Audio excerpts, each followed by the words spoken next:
Georgetown University professor Christine Fair is a lunatic and a hater, but she's become the face of the Trump resistance.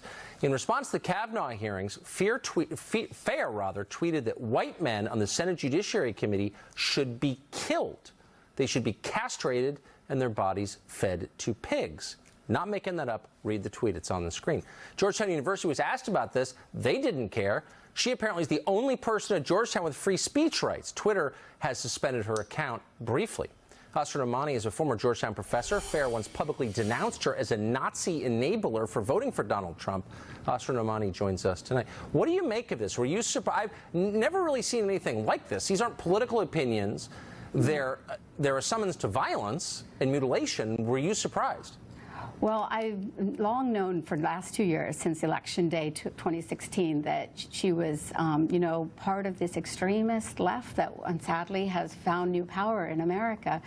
I confronted her on her own smears against me, and she felt like she had a self-righteous indignation that she was allowed to express all of this.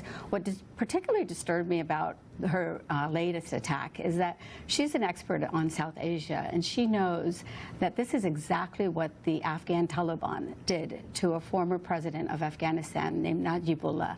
They castrated him, they hung him so that they could terrorize the people of Afghanistan.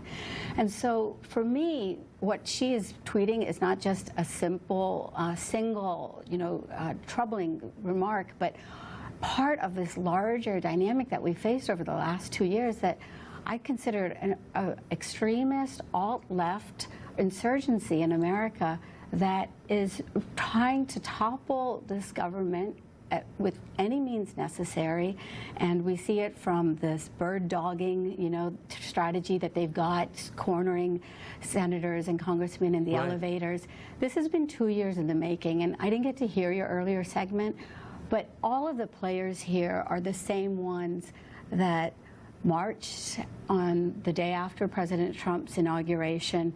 They were all funded by the Open Society Foundation, as you mentioned, by billionaire George Soros, who unfortunately couldn't get his candidate, Hillary Clinton, into office. And so for the last 2 years, they have been empowered time and time again to try to topple our government by any means necessary, and this is disturbing. So you're describing an activist group using radical means to achieve political ends. I buy that completely. What baffles me is why long-standing institutions like Georgetown University, which has a lot of alumni and reasonable people who work there, or the Washington Post, which wrote a piece defending Professor Fair tonight, why are they defending calls to violence all of a sudden? It's unbelievable. I mean, it's this double standard that anybody who agrees with you and is inside your tribe is okay, no matter what they say. But if somebody is outside your tribe, then they are fair game to take down. And so, last week, I was here at the Capitol from midnight to try to get a seat at the hearing because I wanted to decide for myself who was telling the truth, what was the reality. Well, I was number 3 in line, and I couldn't get a seat because they had all been given away. One of which was given to the actress, that was sitting behind Judge Kavanaugh. What we face today are people who are going into these hearing rooms, people who are going into our democracy with not the idea of civil society that we had always hoped would run our country, but an insurgency. And that is so disturbing to me and distressing. Ooh, your words are distressing to me because I know they are true. Professor, thanks a lot for joining us today. I appreciate it. I hope you'll come back. Absolutely. Thank you so much for taking the time to try to bring people into balance. Of course. We are for balance. Yeah. Victor Davis Hanson is one of the smartest people we know. He's a senior fellow at the Hoover Institution, and he joins us tonight. You're one of the few guests. I would just ask, what's your assessment of what is happening right now tonight?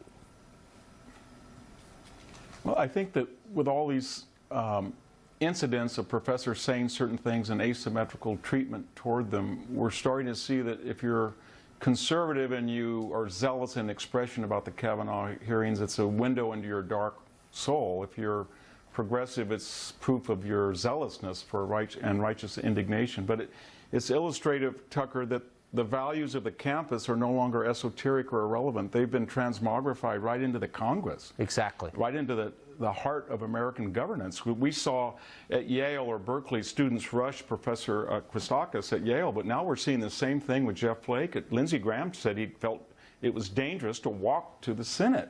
And we're starting to see Cory Booker, I couldn't believe it. He said, "I believe your truth," to Dr. Ford. And I thought, wait a minute, there is one truth that we find through cross-examination, witnesses, testimonies.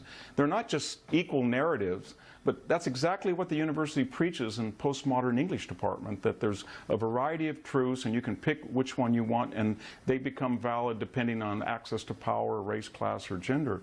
We still have, and we have the same idea of prolonged adolescence, where we have these 18, 19, and 20-year-olds that we invent things like microaggressions, trigger warnings, safe space so they won't be hurt.